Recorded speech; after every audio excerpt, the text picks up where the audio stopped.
Padre nuestro que estás en los cielos, te damos muchas gracias por tus bendiciones y por poder estar estudiando esta palabra, que es palabra de vida, que tiene luz de vida eterna, en la que deseamos avanzar y conocer cada vez más.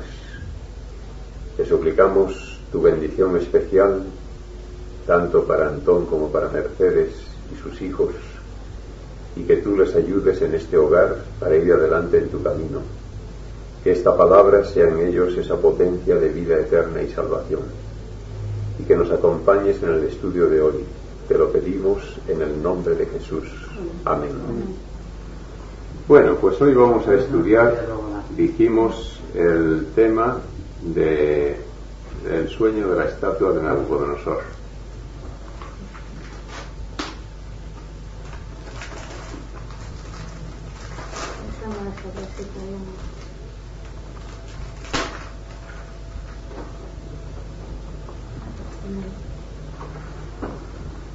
Bueno, pues hoy el estudio versa sobre Daniel capítulo 2.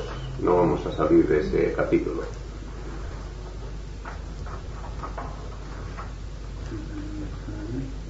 Después de Ezequiel, Salmos, Isaías, Jeremías. Salmos está en mitad de la Biblia, está en toda la mitad de Salmos. Así, ahí. 64. El otro día leí, creo que aquí, en esta, que el libro de Isaías que no lo escribió solo Isaías, que se le atribuyen a otros dos profetas más, que no fue todo escrito por Isaías. Bueno, a veces hay mucha fantasía en esas apreciaciones.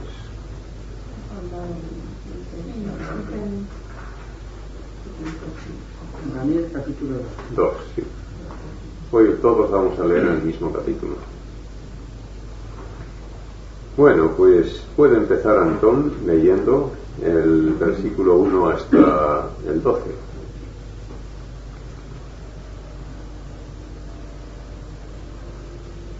En el año segundo de su reinado tuvo Nabucodonosor un sueño que dejó consternado su espíritu, de suerte que le era imposible dormir.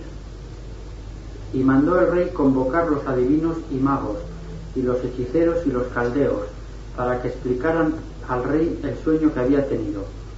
Y llegados que fueron, se presentaron delante del rey. Y díjoles el rey: he tenido un sueño, y perturbada mi mente por él, no puedo comprender lo que he visto. A esto le respondieron los caldeos en lengua aramea: oh rey, vive siempre, refiere el sueño a tus siervos, y nosotros te daremos su interpretación. Replicó el rey, y dijo a los caldeos: mirad bien lo que tengo resuelto. Si vosotros no me exponéis el sueño y su interpretación, seréis despedazados, y vuestras casas convertidas en escombros. Mas si expusiereis el sueño y lo que significa, recibiréis de mí premios y dones, y grandes honores. Exponedme pues el sueño y su significación. Respondiéronle otra vez ellos, diciendo: refiera al rey su sueño a sus siervos, y le declararemos su significación. A esto repuso el rey, y dijo: conozco bien que vosotros queréis ganar tiempo, porque sabéis cuál es la decisión que he tomado. Por eso, si no me decís aquello que he soñado, yo no pensaré otra cosa de vosotros, sino que forjaréis también una interpretación falaz y llena de engaño, para entretenerme con palabras, hasta que vaya pasando el tiempo. Por lo tanto, decidme el sueño mío, a fin de que conozca que también la interpretación que de él daréis será verdadera. A esto dijeron los caldeos, respondiendo al rey: no hay hombre sobre la tierra, oh rey, que pueda cumplir tu mandato, ni hay rey alguno grande y poderoso que demande tal cosa a ningún adivino, mago o caldeo. Porque es cosa muy difícil, oh rey, la que pides, ni se hallará nadie que pueda ilustrar al rey sobre ella, fuera de los dioses, los cuales no tienen su morada entre los hombres. Al oír esto, el rey, lleno de furor y grandísimo enojo, mandó que se quitara la vida a todos los sabios de Babilonia. Muy bien. Bueno, pues aquí estamos en la época de Nabucodonosor de Babilonia, 605 años antes de la era cristiana, hace ya más de 2500 años, y vemos al rey Nabucodonosor, que era el soberano del imperio más fuerte que había habido hasta entonces. Era un imperio de dominio mundial, dominaba todo el mundo conocido, todas las demás naciones eran tributarias suyas. Nabucodonosor era un soberano soberbio, orgulloso y prendado de la gloria de su imperio. Cuando tuvo un sueño que no era una cosa normal, corriente. A veces soñamos por cosas que durante el día han impresionado nuestra mente o recuerdos del subconsciente que aparecen, pero aquí no se trataba de esto. Era un sueño que venía de Dios. Dios iba a dar una lección a través de este rey. Cuando el rey despierta, queda profundamente impresionado, pero no puede recordar su sueño, porque también Dios hizo que olvidase el sueño al despertar, porque quería poner en evidencia la falsedad de aquellos astrólogos, encantadores y magos que rodeaban al rey, como era costumbre en los reyes orientales, toda una camarilla de adivinos en torno a él, que satisfacían su curiosidad inventando con fantasía las cosas que les venían en gana. Más de una vez seguramente habrían interpretado sueños al rey estos astrólogos. El rey les habría dicho: hoy he soñado con arañas, por ejemplo, y ellos dirían: pues esto tiene un significado profundo, porque así como la araña teje su tela y coge a los insectos, quiere decir que tú eres poderoso y atraparás en tu tela de tu gloria a todas las demás naciones. Y el rey se veía muy halagado, muy bien, con un poquito de fantasía, y salían los astrólogos como grandes señores. Pero ahora Dios quiere poner en evidencia la falsedad de estos hombres, y entonces hace que olvide el sueño al despertar. Pero el rey tiene una terrible impresión, quiere saber qué había soñado, y les llama, dice: bueno, ahora está aquí la prueba, a ver, me tenéis que adivinar el sueño y decir qué significa. Y ni con ofrecimientos de riquezas ni con amenazas de muerte pueden dar una en el clavo. Se demuestran incompetentes, quedan tan corridos y tan desarmados como quedarían muchos de los que hoy dicen interpretar sueños si se les pusiese en una situación semejante. De modo que el rey, viéndose burlado por estos hombres que estaban sostenidos al cuerpo de rey, viviendo del peculio real en la corte, lanzó contra ellos una sentencia de muerte, porque se demostró que eran unos impostores. Iban a morir los magos de Babilonia. En Babilonia no había ninguno de los magos que pudiese dar solución al rey, pero hubo un hombre que pudo hacerlo por espíritu de Dios, que más tarde se le conoció como el gran profeta Daniel. Daniel, por espíritu de Dios, pudo adivinar el sueño. Daniel no estaba en Babilonia por su gusto, había sido llevado cautivo en una de las invasiones de Nabucodonosor a tierra de hebreos, invadiendo el reino de Judá. Mandó tomar del linaje de los príncipes los jóvenes más prometedores, mejor constituidos, más inteligentes. Era costumbre en Nabucodonosor formar consejeros y sabios en su corte, cogiendo la flor y nata de los países a los que invadía. Y entre estos jóvenes estaba Daniel. De manera que Daniel, comprendiendo el atasco y el terrible problema que había con eso del sueño del rey, estuvo orando durante la noche hasta que el rey hasta que Dios le reveló el sueño del rey. En el versículo 19 puede leer Mercedes: entonces el arcano fue revelado a Daniel en visión de noche, por lo cual bendijo Daniel al Dios del cielo. Así que el arcano, el secreto o el misterio, fue revelado a Daniel en visión de noche, y Daniel dio gracias a Dios. Y puede leer ahora también Mercedes del 31 hasta el 35. Tú, oh rey, veías, y he aquí una grande imagen. Esta imagen, que era muy grande y cuya gloria era muy sublime, estaba en pie delante de ti, y su aspecto era terrible. La cabeza de esta imagen era de fino oro, sus pechos y sus brazos de plata, su vientre y sus muslos de metal, sus piernas de hierro, sus pies en parte de hierro y en parte de barro cocido. Estabas mirando hasta el 35. Estabas mirando hasta que una piedra fue cortada, no con mano, la cual hirió a la imagen en sus pies de hierro y de barro cocido y los desmenuzó.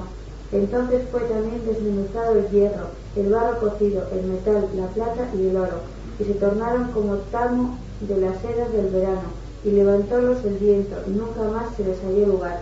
Mas la piedra que hirió a la imagen fue hecha un gran monte que hinchió toda la tierra. Muy bien. Bueno, pues aquí tenemos ya declarado por el profeta que pasa a la presencia del rey, ese sueño misterioso que el rey no sabía y que ahora le queda totalmente aclarado.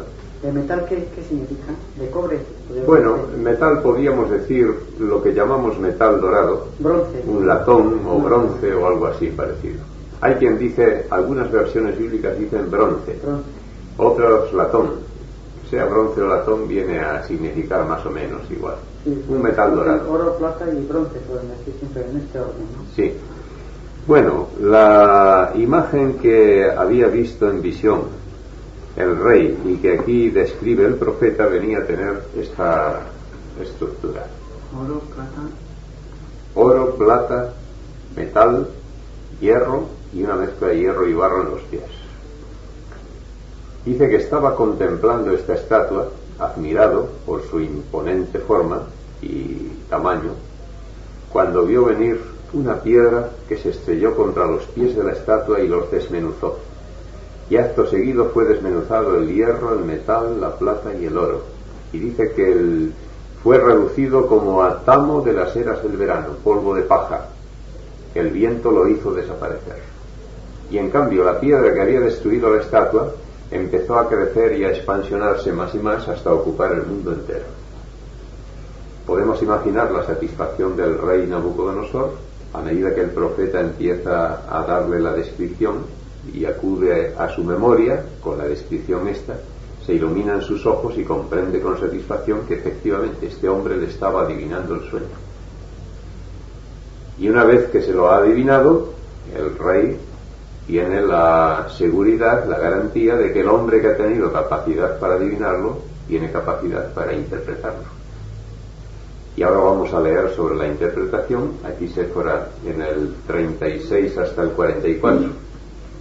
Este es el sueño. La declaración de él diremos también en presencia del rey. Tú, oh rey, eres rey de reyes porque el Dios del cielo te ha dado reina, potencia, fortaleza y majestad. Todo lo que habitan hijos de hombres, bestias del campo y aves del cielo, él ha entregado en tu mano y te ha hecho enseñorear sobre todo ello. Tú eres aquella cabeza de oro. Después de ti se levantará otro reino menor que tú, y otro tercer reino de metal, el cual se enseñoreará de toda la tierra.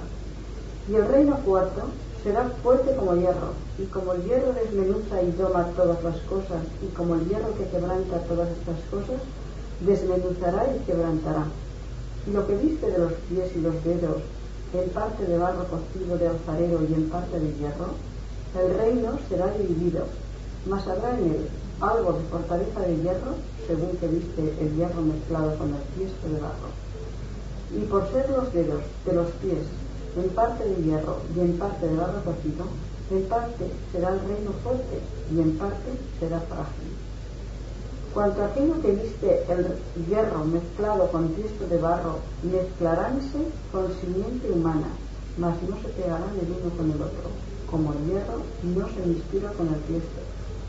Y en los días de estos reyes levantará el Dios del cielo un reino que nunca jamás se corromperá, y no será dejado a otro pueblo este reino, el cual desmenuzará y consumirá todos estos reinos, y él permanecerá para siempre. De la manera que viste... Está bien, el 44 es leído, ¿no?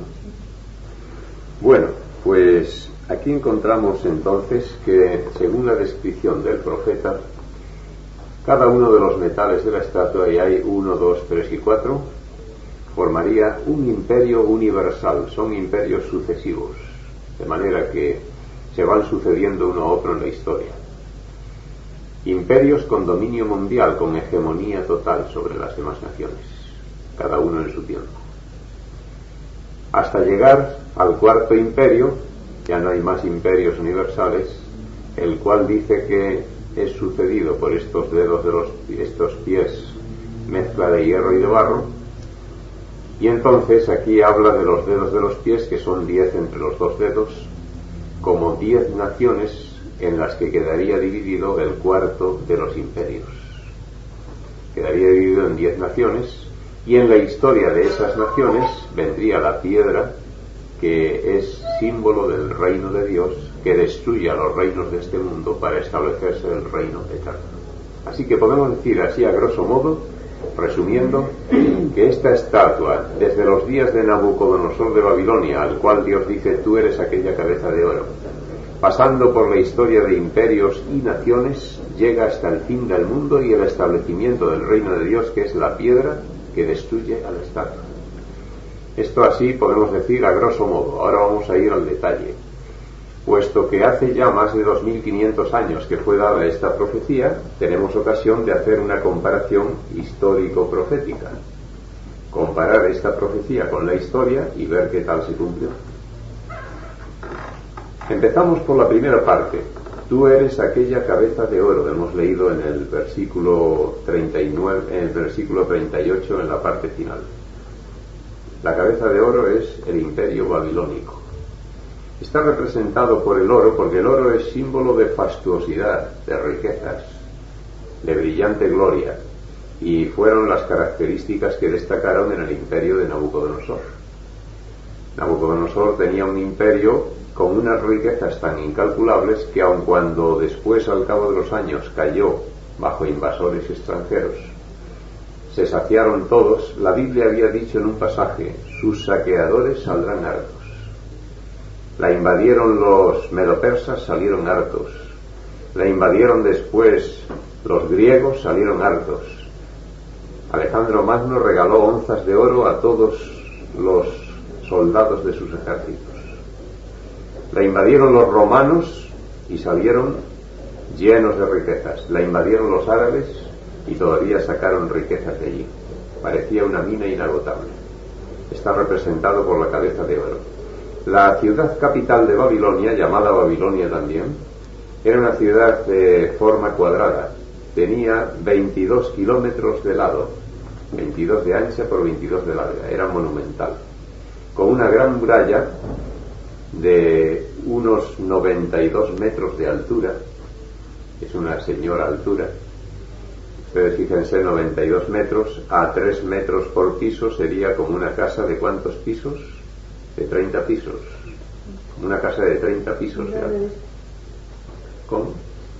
El doble que esta. Eso en la muralla de Babilonia. Imagínense qué muralla. Inexpugnable para las armas de aquel tiempo. Y el grosor de aquella muralla era de 25 metros.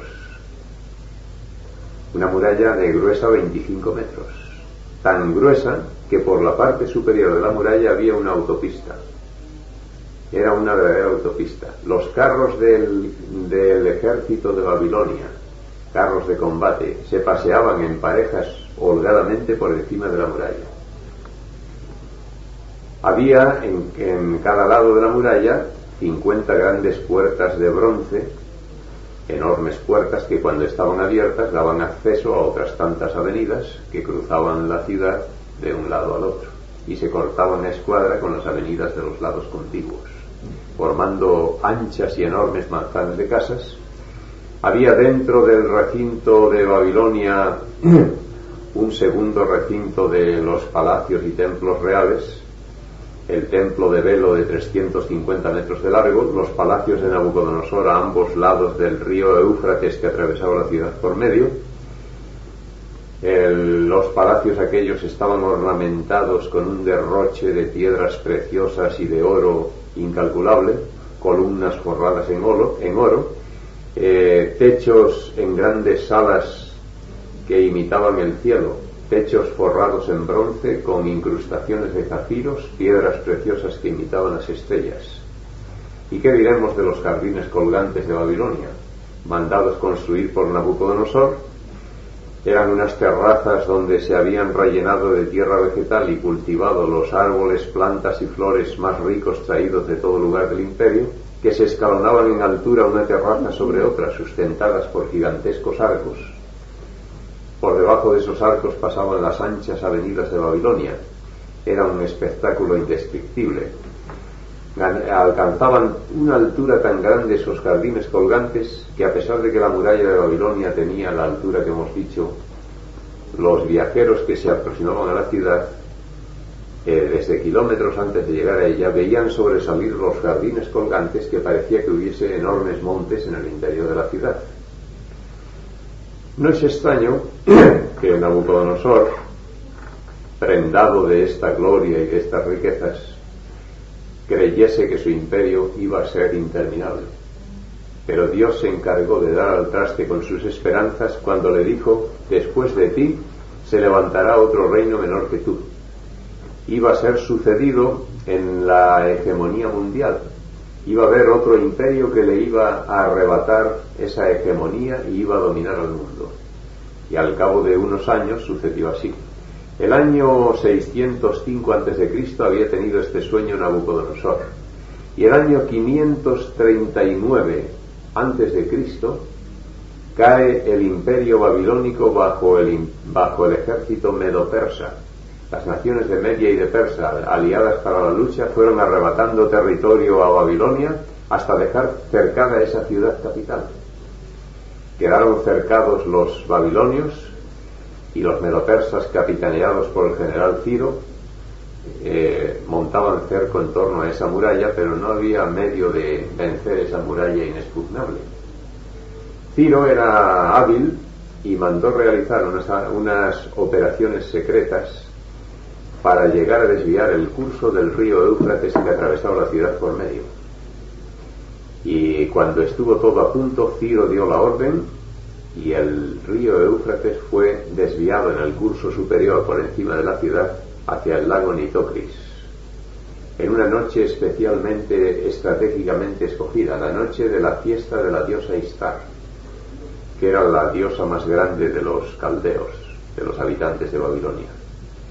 Era como una fiesta aquí de Nochevieja, diríamos, en España, que la gente tira la casa por la ventana en orgías, diversiones, borracheras. Pues los habitantes de Babilonia, si hubiese sido en circunstancias normales, el ejército de Ciro no habría podido hacer nada. Entraron por el lecho del río, cuando al ser desviada su agua quedó en el tramo que atravesaba la ciudad vadeable, disminuyó el nivel. Pero había muralla también en el tramo de río que atravesaba la ciudad. Normalmente ahí habrían sido achicharrados desde arriba por el ejército defensor en el cauce aquel, habrían sido muertos. Pero en la insensatez, en la locura, en la orgía y en el vicio, aquellos habitantes de Babilonia, al llegar la puesta de sol esa tarde, en lugar de cerrar las puertas que daban al río y poner la guardia acostumbrada, se sentían seguros con aquellas murallas que les rodeaba y se lanzaron a orgías frenéticas y a borracheras. Y cuando quisieron darse cuenta, el enemigo había entrado por el río, había subido las escalinatas hacia la ciudad, con las puertas abiertas, lo había llenado todo y la ciudad les fue entregada en bandeja. Esa noche terminó, y aquí está el año 539 a.C., termina el oro y empieza la plata, que es el imperio medo-persa. Así sucedió en la historia, podemos verlo historia en mano. Los medo-persas, como había dicho, otro reino menor que tú, fueron menor que Babilonia en el sentido de riquezas, de refinamientos, de lujos. Era un imperio más bruto, más vasto. Y no obstante, así como el pecho y los brazos dan un volumen más grande que la cabeza, la extensión geográfica de Medo-Persia llegó a superar a la de Babilonia. Pero así como la plata vale menos que el oro, no tuvo el refinamiento y lujos de Babilonia. Ahora, como imperio fuerte, era tremendo. Dicen que el imperio medo-persa llegó a tener bajo las armas cerca de 5 millones de hombres, que en aquella antigüedad era una cifra insólita. Era, dicen, como un rulo que lo aplastaba todo a su paso. Las naciones eran todas vencidas, arrolladas, y todas quedaron tributarias enseguida de este fabuloso imperio. Pero hubo una nación hacia el occidente que no quiso resignarse a la suerte de las demás, Grecia. Los griegos, amantes de su independencia, de su libertad, escogieron un caudillo, Alejandro Magno, y Alejandro Magno organizó un ejército poco numeroso pero eficiente, un ejército de 40.000 hombres. Nos puede parecer que no iban a poder hacer nada 40.000 contra esos 5 millones, pero el resultado es que hicieron mucho. En primer lugar, mantuvieron al enemigo a raya en sus fronteras y pudieron salvaguardar su independencia. Pero luego ya Alejandro, no contento con estar a la defensiva, pasó a la ofensiva. Y hay aquí, en la historia, 3 batallas especialmente memorables en aquella ofensiva de los griegos. La batalla de Gránico en el año 334 a.C., la de Iso al año siguiente y la de Arbelas en el 331. Fueron 3 derrotas medopersas, pero la última, la batalla de Arbelas, fue ya la derrota aplastante y definitiva. Fue una derrota en la que ya los medopersas no pudieron levantar cabeza. Quedó arrollado el ejército medopersa. La batalla de Arbelas marca este límite entre la plata y el metal, el año 331 a.C. Pero Alejandro el Magno era de Macedonia, ¿no? Sí. Era como ahora Yugoslavia. Bueno, Macedonia era una parte de Grecia. Bulgaria, Sí. era una La parte occidental del imperio griego. ¿Y el hijo de Ciro quién fue? ¿El primer rey de Persia? Pues Ciro, sí, no. Ciro fue el general que bajo ¿cómo se llamaba el otro? Aquí está en Daniel. Darío, Darío. El Medo era Darío, el de los Medos. Sí. Pero los Aquí Medos fueron dice, Darío. Darío de Media tomó el reino siendo de 62 años. O sea que Ciro era el general que mandaba el ejército, Ciro el persa. Pero el rey fue Darío, el rey medo. Luego más tarde prevalecieron los persas sobre los medos. Y Ciro tuvo un hijo que ya fue el primer emperador, por decir así. Sí, Los que vieron Shah de Persia. sí. Y Grecia ya existía como tal, ¿no? Grecia y Esparta. Sí, Hasta que llegó Alejandro y los unificó todo y ya empezó exactamente. el Sí. imperio. Alejandro fue el alma que unificó todos aquellos pueblos griegos y les dio una unidad y les llevó a la victoria contra el invasor medo-persa.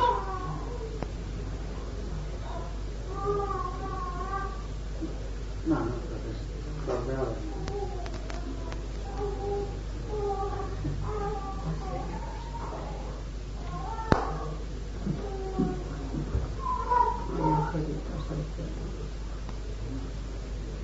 Babilonia, algunos dicen que no existió, dicen que están buscando las ruinas, ¿no? Sí, bueno, eso decían, ahora ya no lo dicen. Ya no lo dicen. Sucedió un caso muy curioso en ese aspecto, y es que Babilonia, para la mayor parte de arqueólogos imbuidos por ideas evolucionistas y antibíblicas, era un mito. Sí. Decían que eso era un mito de la Biblia. Y hubo un arqueólogo que, buscando derribar el mito y demostrar que ese mito no tenía razón de ser, hizo una expedición a hacer excavaciones en la tierra donde la Biblia situaba Babilonia, y apareció Babilonia. Los ladrillos con el nombre de Nabucodonosor y toda una serie de ruinas que testificaban la existencia de Babilonia. Y desde entonces ya los arqueólogos, en lugar de haber derribado el mito, lo que han hecho es dar realidad a eso que para ellos era un mito. Apareció Babilonia. Y hoy ya nadie duda de que existió. Bueno, pues entonces, como íbamos hablando, Alejandro Magno llegó a derrotar a Medopersia y se establece entonces el metal o latón o bronce, que es el imperio griego. Los comentadores no podían comprender, algunos, cómo era posible que Alejandro con 40.000 hombres derrotase a aquel imponente ejército medopersa de 5 millones. Pero se ha estudiado, se ha sacado conjeturas sobre ello y al fin se ha llegado a una conclusión casi general. Y es que además de que Alejandro era un verdadero genio que sabía con pocos hombres hacer bolsas envolventes del ejército contrario y copar a grandes contingentes, tenía un factor también a su favor, además de su genio indiscutible. Era el de la calidad de sus hombres, porque Grecia en aquel tiempo era la madre de la cultura física, del atletismo, del deporte, de las olimpiadas, y tenía el factor humano un valor tremendo, porque en aquel tiempo, así como ahora nace un niño en una familia y quieren hacer de él algo que destaque en las ciencias, o quieren hacer un médico o un ingeniero y le ponen a estudiar ya, entonces querían hacer de él un atleta, un campeón de olimpiadas. Todo padre o madre griego ya empezaban desde la tierna infancia a educar a los niños, y luego en la adolescencia y después en la juventud, para hacer fuertes atletas excepcionalmente constituidos. Y según dicen, los medopersas veían atacar a los griegos desde la lejanía, les veían atacar a la carrera como diablos. Decían, bueno, que corran, que cuando lleguen aquí vendrán reventados, y entonces... Pero ante el asombro de ellos llegaban allí frescos como habían salido y los arrollaban a todos. No podían comprender cómo esos hombres eran infatigables en la carrera, y la agilidad y la destreza en el uso de armas. Y en la obediencia, bueno, quiere decir que por eso viene lo de educación espartana. Sí, eran muy rígidos ya con los niños, y por eso el ejército sería más eficaz. Y según cuentan, lo que empezaba siendo una batalla entre griegos y medopersas terminaba siendo una matanza de medopersas que se estorbaban unos a otros en el campo de batalla. Así que con esto el ejército griego se hizo dueño del imperio. Alejandro Magno, a los 32 años de edad, era dueño del mundo conocido. Tenía el mundo a sus pies, porque avanzó, conquistó Egipto por un lado, por el otro hacia la India, hasta la misma selva virgen, donde ya no había objetivos importantes para seguir avanzando. Tenía el mundo a sus pies. Pero aquí hay que hacer una advertencia, y es que el latón tiene un color, cuando está bien pulido, que puede parecer como el oro, pero tiene una diferencia. El brillo del oro es perenne, el brillo del latón es efímero, es muy frágil, y las mujeres saben muy bien cuando se han esforzado en dar brillo al tirador de una puerta con el limpiametales, y llega alguien con la mano un poco húmeda y lo empuña, y se terminó todo el trabajo que había hecho, ya está estropeado el brillo. Aquí significaba esto el brillo del imperio de Alejandro. Subió rápido, en 8 años de guerras conquistó el mundo, subió como la espuma, pero su caída fue vertical. Alejandro Magno, ya dueño del mundo, hizo celebrar por todo lo alto su victoria. Acudieron allí a la sede de su imperio los reyes de todos los países sometidos, se postraron ante Alejandro para rendirle ya honores más que de rey, casi como Dios. Allí acudieron los generales de sus ejércitos, que en grandes salas de banquetes se iniciaron allí orgías comilonas, bebiendo y comiendo, que el vino corrió a raudales. Y se cuenta que Alejandro fue brindando de sala en sala con todos sus generales, hasta llegar a una sala donde estaba la copa de Hércules, que contenía 5 litros, y brindó 2 veces con la copa de Hércules. Supongo que no se la bebería entera.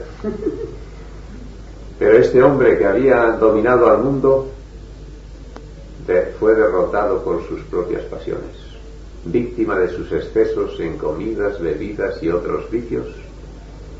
Se cumplió una vez más lo que sucede en la historia en estos casos, que según cuentan es mucho más difícil mantenerse en la cumbre que llegar hasta ella. Es la historia de boxeadores.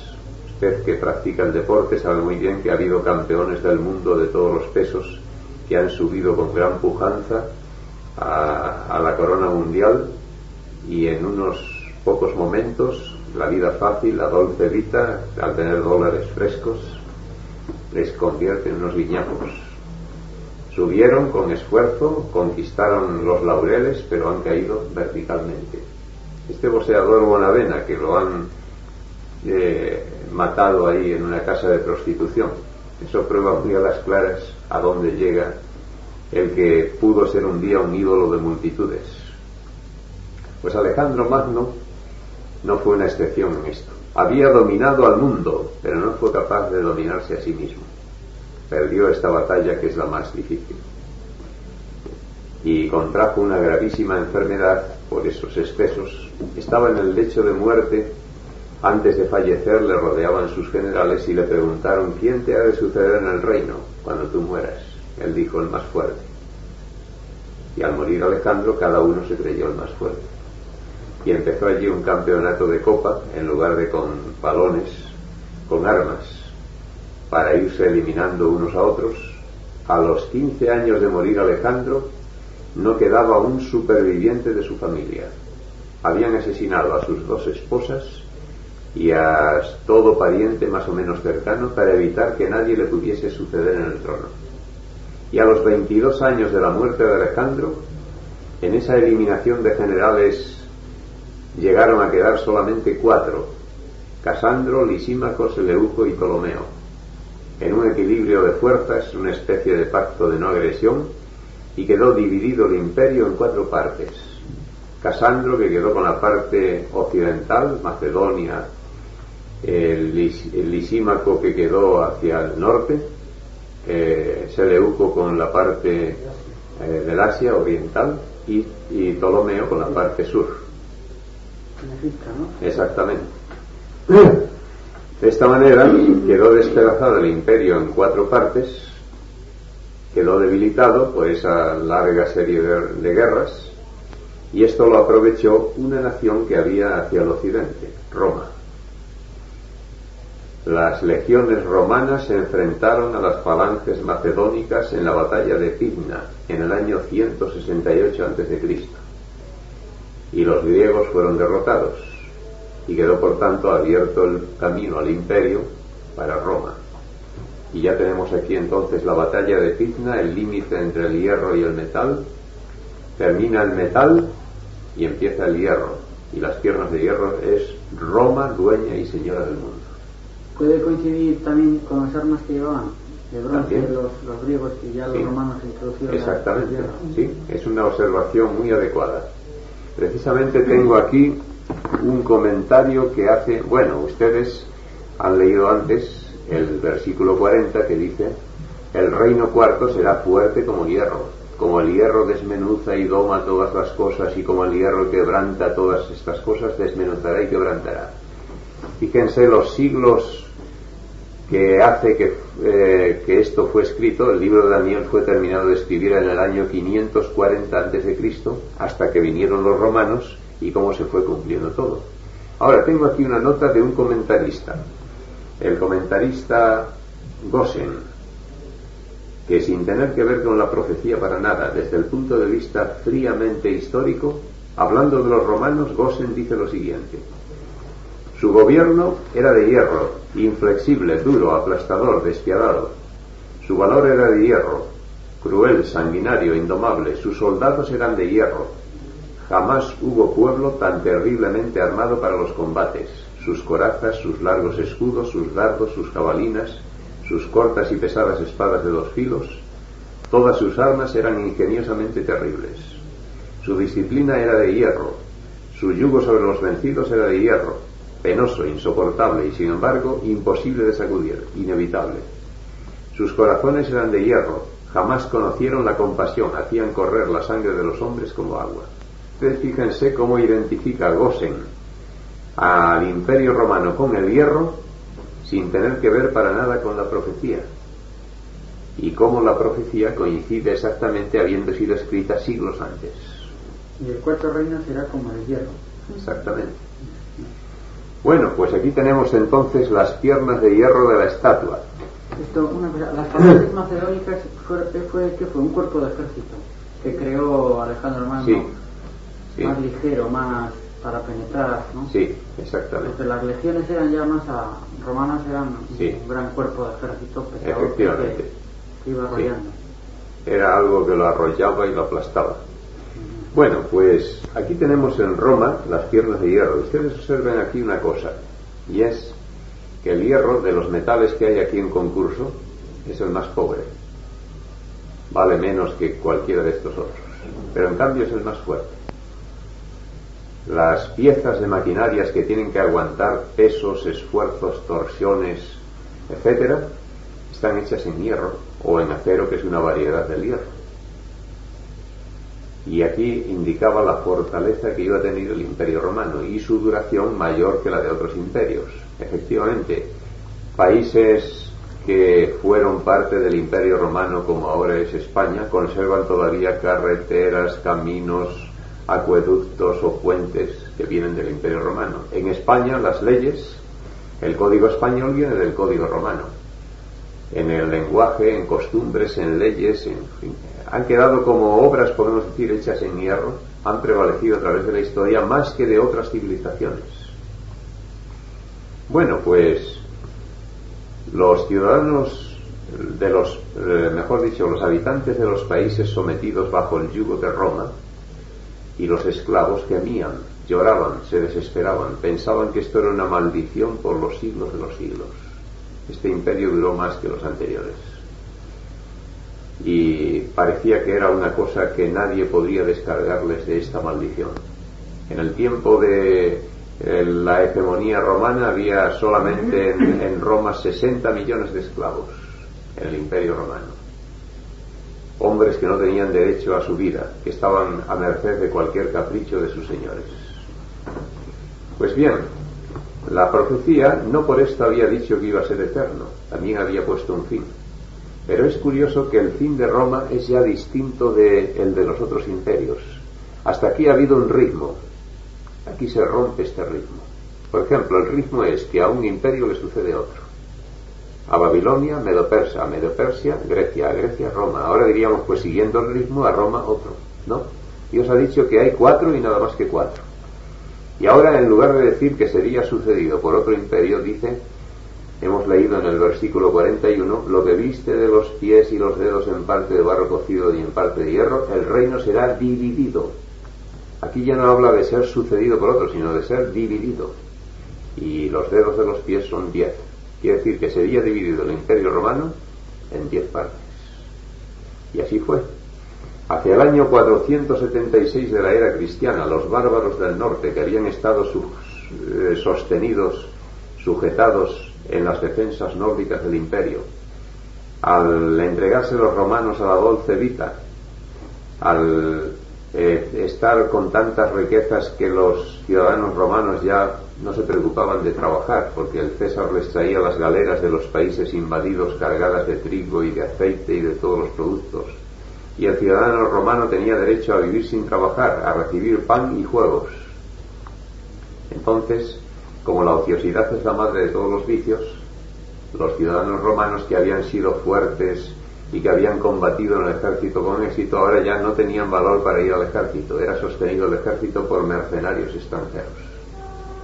Y debilitados y hasta afeminados, los romanos fueron incapaces de detener a esa invasión de los bárbaros del norte que antes habían podido ser sostenidos y ahora ya no. Se lanzaron en la luz, pulverizaron las defensas del imperio y el Imperio Romano quedó dividido en tantas partes como aquellos reyes bárbaros formaban. De manera que quedó así el Imperio Romano dividido en los érulos, lombardos, ostrogodos, burgundios, germanos, francos, anglosajones, visigodos, suevos y vándalos, que se establecieron sobre las ruinas del Imperio Romano y entonces dominaron el mundo, viniendo a constituir más o menos las naciones europeas que existen hasta nuestros días.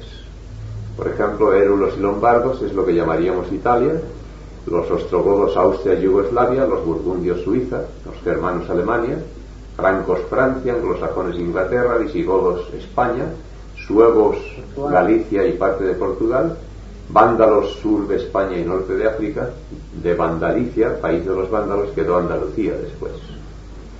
Así que podemos decir que si ahora nos dijesen en qué parte de la estatua estamos viviendo, ni en la cabeza, ni en el pecho, ni en ninguna parte, sino aquí abajo.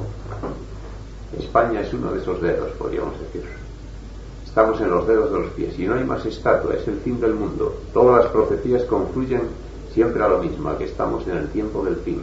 No hay más estatua, hasta que venga la piedra ya. Ahora, hay aquí una circunstancia que es digna de considerar. El hierro y el barro forman mala amalgama, es decir, ninguna amalgama, no se pueden amalgamar. Se trata de hacer una mezcla con hierro y barro y se desmenuza.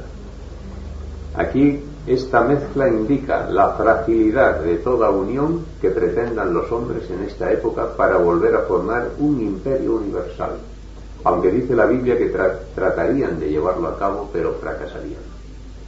Se terminaron la época de los imperios universales. Habrá unas naciones más fuertes, otras más débiles, como unos dedos pueden ser de hierro y otros de barro. Pero imperio indisputado como estos que existieron uno tras de otro, ya no habrá más. Y la historia de las naciones europeas da la razón a la Biblia. Tenemos, por ejemplo, a Carlomagno en el siglo IX, que llegó a amasar bajo su cetro una buena cantidad de territorios. Colocó bajo su hegemonía el norte de Italia, Francia, todo el territorio alemán hasta el Elba y el territorio de España hasta el Ebro. Y a esto le llamó Sacro Imperio Romano. En este título, Carlomagno delataba cuál era su propósito. ¿Qué quería hacer él? Volver a componer estas piernas de hierro. Pero fracasó. Más adelante tenemos a Carlos I en España y V en Alemania. Su dilatado imperio no hace falta que lo comentemos. Además de Alemania y España tenía Austria, Bohemia, el Tirol, los Países Bajos, el Franco Condado, Rosellón, Sicilia, Cerdeña, Nápoles, el Milanesado y las colonias españolas de Norte, Centro y Sudamérica. Pero llegó al fin de sus días y este imperio indisputado no pudo conseguirlo. Y más cerca... Y que no tenía una hegemonía mundial. Claro. Porque estaba en Inglaterra, estaban varios países. Exactamente. Llegó a ser el imperio más fuerte, podemos decir, pero no indisputado, no una hegemonía. Y más adelante tenemos a Napoleón, por ejemplo. Napoleón pisó muy fuerte en Europa. Se paseó con sus ejércitos por las naciones. España llegó a estar invadida, avanzó y entró hasta en Moscú, cosa que no consiguió hacer Hitler. Napoleón parecía que iba a dejar mal la profecía. Un escritor célebre, Víctor Hugo, escritor francés, dijo que Napoleón fue derrotado porque estorbaba a Dios. Me imagino que este escritor conocía algo de la Biblia, porque aquí hay un versículo en la Biblia que lo justifica todo. No se unirán el uno al otro como el hierro no se mistura con el tiesto. Esto tenía más poder que todos los ejércitos de Napoleón y de Carlomagno y de Carlos I. Si esos hombres hubiesen sabido el alcance de este versículo bíblico, no se habrían aventurado en sus campañas que estaban ya condenadas de antemano al fracaso. Más adelante tenemos a Hitler, y ustedes saben muy bien, porque esto es ya de nuestro tiempo, que Hitler llegó un momento en que tenía Europa en un bolsillo. Yo recuerdo, en mi tiempo de mi juventud, cuando leía los partes de guerra y veía que Polonia, un paseo militar. La línea Maginot francesa, que parecía invencible, no sirvió para nada. Hitler entró por los Países Bajos, saltó a Noruega, se apoderó de Francia, luego conquistó los Balcanes, tenía Europa en sus manos. En aquel tiempo recuerdo yo comentarios que decían: este hombre toma fácilmente los países, ¿quién será el valiente que se los quite después? No han pasado muchos años y podemos hacernos la pregunta: ¿dónde está Hitler? ¿Dónde está su imperio? No, 6 años. ¿Dónde está Napoleón? ¿Dónde está el suyo? Y así con cada uno de esos hombres que parecían hacer temblar la tierra con sus pisadas. Hoy ni existen ellos ni sus imperios, son un leve recuerdo en la historia nada más. Pues Inglaterra está colaborando mucho, porque Inglaterra fue uno de los baluartes, lo mismo con Napoleón que con Hitler. Sí, efectivamente. Bueno, Inglaterra podemos decir que fue, ya no es. Sí, también fue el imperio británico, sí. También ocupó medio mundo. Sí. Pero siempre era con gente, con otros imperios, siempre había dos, como ahora hay dos, ¿no? Sí, efectivamente. América y Rusia. Exactamente. Bueno, pues entonces llegamos aquí a un punto en el que vamos a aclarar un texto. Usted mismo puede leer el 43. Y al modo que has visto el hierro mezclado con el barro cocido, Así se unirán por medio de parentescos humanos, mas no formarán un cuerpo el uno con el otro, así como el hierro no puede ligarse con el barro. Bueno, aquí viene ahora una operación que es misteriosa, porque aquellos reyes que por medio de guerras no podían alcanzar esa hegemonía que buscaban, ese imperio, cambiaron ahora la táctica. Y ahí dice que tratarían de mezclarse, ¿por qué dicen? Por parentescos humanos. Ahí dice se mezclarán con simiente humana. Y aquí dice por parentescos humanos. Bueno, de una manera o de otra quiere decir que iban a apelar a un sistema para unificar lo que no podían por las guerras por medio de parentescos. ¿Y cómo fue esto? En la historia de Europa sabemos muy bien cómo se llevó a cabo los casamientos entre las casas reales europeas, que hubo un momento en que todos eran familia. Tengo por aquí una lista del año 1908 y les voy a leer esta lista. Eduardo VII, rey de Gran Bretaña, era tío de Guillermo II, Kaiser de Alemania, cuñado de Federico VIII, rey de Dinamarca, cuñado de Jorge I, rey de Grecia, cuñado de Haakon VII, rey de Noruega, tío de Victoria, reina de España, Federico VIII, rey de Dinamarca, hermano de Jorge I, rey de Grecia, hermano de Haakon, rey de Noruega, cuñado de Eduardo VII, rey de Inglaterra, tío de Nicolás II, zar de Rusia, sobrino por matrimonio de Óscar II, rey de Suecia, Alfonso XIII, rey de España, sobrino de José I, emperador de Austria, sobrino por matrimonio de Eduardo VII de Inglaterra, Guillermo II, emperador de Alemania, sobrino de Eduardo VII, rey de Inglaterra, cuñado de Constantino, príncipe de Grecia, Víctor Manuel II, rey de Italia, primo de Carlos I, rey de Portugal. Todos eran familia. ¿Qué les parece cómo se cumplió esta profecía de tratarán de mezclarse por, ¿cómo dice ahí? Por medio de parentescos humanos. Parentescos humanos. Más que esto ya no cabe. O sea que eran todos familia. Pero fíjense con qué exactitud la profecía cumple todos sus detalles. Ahora bien, esto era en el año 1908. Claro, el plan era muy genial, porque si por medio de parentescos se iban sumando las coronas, podía llegar un momento en que todas estuviesen en una cabeza. Pero al estallar la Primera Guerra Mundial, en el año 1914, 6 años después de esta lista, el rey de Inglaterra, el emperador de Alemania y el zar de Rusia eran primos carnales. ¿Y de qué les sirvió todo ese parentesco? Para nada. Fueron a una guerra encarnizada que produjo más víctimas que ninguna de las guerras que había habido anteriormente y que demostró que todos esos parentescos, lejos de unificar, lo que habían hecho era enconar más las diferencias. Y entonces ya no sirvió para nada todo ese mezclarse con simiente humana y apelaron a otro sistema. Al terminar la guerra europea, o la Primera Guerra Mundial, que se llama así, se produjo la Sociedad de Naciones. La Sociedad de Naciones, yo recuerdo haber leído crónicas periodísticas de aquel tiempo, en el que decía, ya no habrá más guerras. Se felicitaban, se daban el parabién y decían, este organismo internacional garantizará la paz ya para siempre. Bueno, pues 21 años después estalla la Segunda Guerra Mundial, que deja pequeña la primera. En la primera murieron 10 millones de personas, en la Segunda Guerra Mundial 98 millones según las estadísticas de la Cruz Roja Internacional. Y entonces ya hay que organizar otra nueva sociedad, la ONU. ¿Qué les parece? ¿Va teniendo éxito la ONU? Esta es más eficaz. Sí. Ni siquiera un conflicto en Nigeria entre dos facciones de un pequeño estado africano es capaz la Sociedad de Naciones de hacerlo cesar hasta que un bando no aniquila al otro. Es más, la Sociedad de Naciones dice a Inglaterra que le dé Gibraltar a España. Inglaterra dice, no me da la gana. Y ahí se queda. No, pero hay cosas mejores en las Naciones Unidas, cosas más curiosas. Por ejemplo, hay una que se mete a debate cualquier tema, ¿no? Y creo que ahora son 131 países.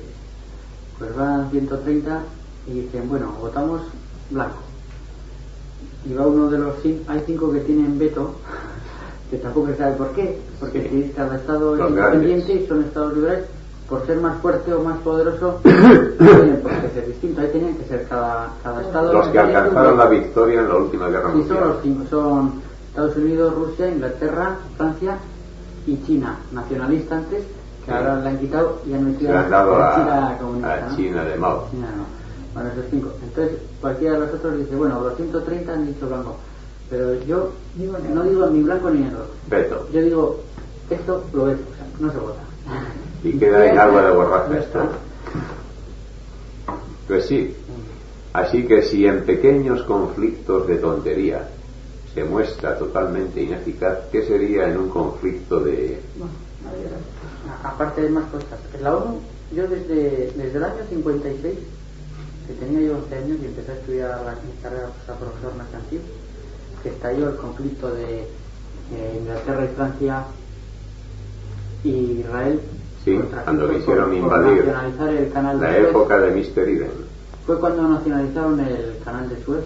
Sí. Yo me acuerdo que había manifestaciones de estudiantes aquí y fue el mismo año que España entró en la ONU. Además, pues he venido observando la ONU y es que me río. Es que es la cosa más absurda. Sí. Yo no sé por qué se pelean los países por entrar. Verdaderamente. Es una plataforma demagógica. Porque hay unas leyes para entrar y que cada estado debe respetar. Por ejemplo, dice que no se puede intervenir en los asuntos internos de otro. Pues hace poco el embajador americano dijo, en fin, sí, reconocemos que hemos derribado a Allende. Sí, la CIA. Hemos dado solo ahí 20 millones. La CIA ha hecho por ahí desecho. Allende sí le eligió de votación popular, pero es que no nos convenía a nosotros porque el cobre nos lo estaban poniendo caro. Para la ICT, que es muy importante para toda la industria eléctrica del mundo. Sí. Y entonces, nada, le hemos quitado, pero ahora está mejor. Y a Castro no lo han asesinado porque no han podido. Porque le salió mal el plan a Kennedy. Pero quiere decir que lo reconocen, lo han dicho porque ha salido por medio de investigaciones de periodistas, New York Times sobre todo, y los demás países, como es Estados Unidos, dicen, bueno, pero como es Estados Unidos, pues no pasa nada. Pero que intervenga, qué sé yo. Lo dijo el hijo del alcalde. Cualquier país de África que intervenga en otro. El escándalo que se arma y bueno. Total que hemos llegado ahora ya a un compás especial, a un momento crítico, a un momento cumbre, y es que los hombres, por medio de guerras, por medio de casamientos reales, por medio de pactos internacionales, han fracasado en la unidad y en la paz, y en este momento en que el fracaso de las naciones se ve patente por todos los medios, ¿a quién le tocará entrar en acción ahora? Lo vamos a leer en el versículo 44. Mercedes, ¿puede leer el 44? Y en los días de estos reyes levantará el Dios del cielo un reino que nunca jamás se corromperá, y no será dejado a otro pueblo este reino, el cual desmenuzará y consumirá todos estos reinos, y él permanecerá para siempre. Muy bien. Entonces, en los días de estos reyes, ¿dónde? Aquí, en los dedos de los pies, donde estamos. El Dios del cielo establecerá un reino que nunca jamás se corromperá, el reino eterno de Dios. Dios no ha permitido, creo que quedan 3 minutos. Dios no ha permitido que las naciones establezcan el quinto reino universal. Ha dicho que 1, 2, 3 y 4 y nada más, porque el quinto se lo reserva para Él mismo. Es el reino de Jesucristo, es el reino eterno del Padre. Es un reino que no lo establece el hombre, y por eso toda tentativa para hacer ese quinto reino fracasa por parte del hombre. La piedra que destruye la estatua, la Biblia nos dice que la piedra es Cristo, la roca eterna de la salvación. Aquí tenemos la piedra y la estatua. Esta es la piedra. La Biblia nos dice que Cristo, que vino una vez a morir en la cruz para salvarnos del pecado, viene ahora en su gloria con los ángeles de los cielos para poner fin a este mundo, para destruir la maldad y para salvar a sus escogidos. Y esta es la piedra que destruye la estatua. Es Cristo la piedra. Eso no sabía, eso quería preguntar. Es la segunda venida de Jesús. Porque es que algunas, se conoce que a derivaciones de la Biblia han surgido cantidad de teorías y filosofías y religiones. porque decían que alguien habrá interpretado esto diciendo que es que un meteorito iba, como hubo hace millones de años, iba a destruir la Tierra. Voy a darle la vuelta.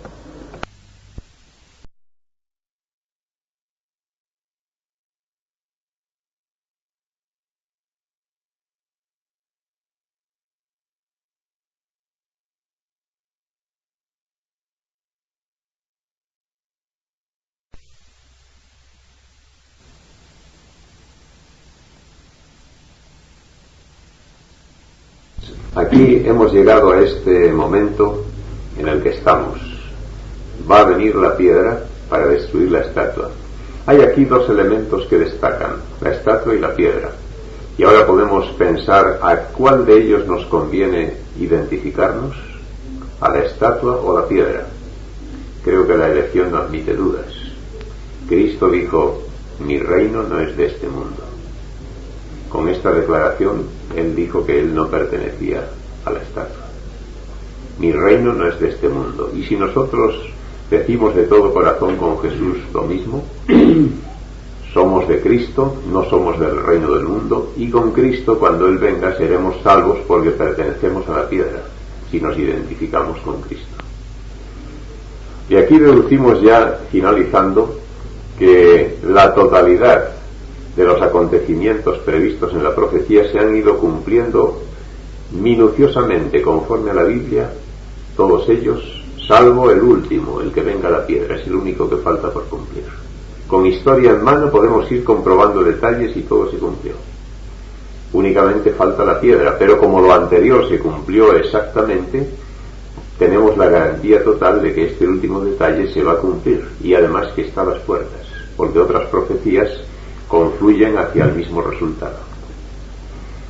Así que, así como las señales de la venida que hemos estudiado nos dicen que en esta generación vendrá Jesús, el sueño de esta estatua creo que también nos lo dice muy claramente. Las naciones han llegado ya a un punto crítico en el que ya no hay más horizonte. La piedra viene para poner fin a la historia.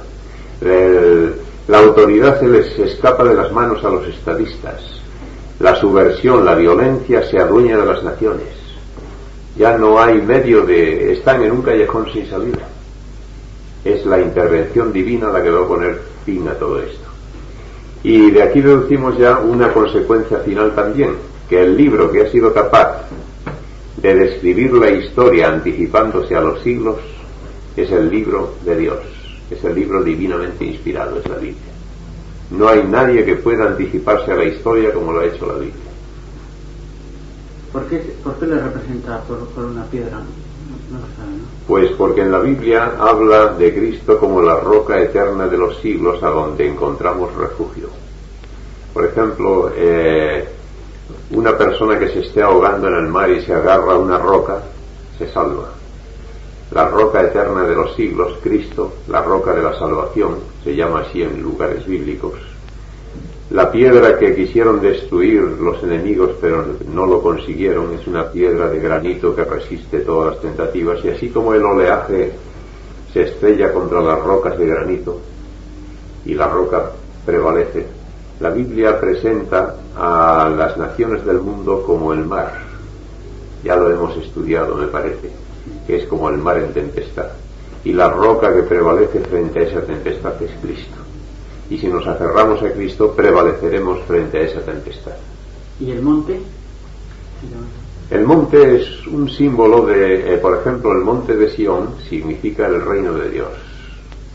Los montes a veces representan también naciones en la Biblia, poderes o naciones, así como las bestias también representan naciones. Pero el monte de Sión, ese título, está representando al reino de Dios.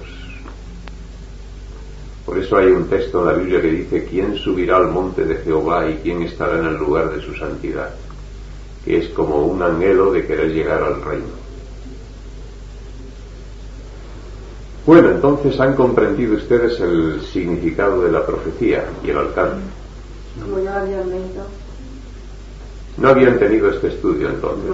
No han leído la revista Centinela, ¿no? Sí, pero claro, muy resumido y sin tanto datos.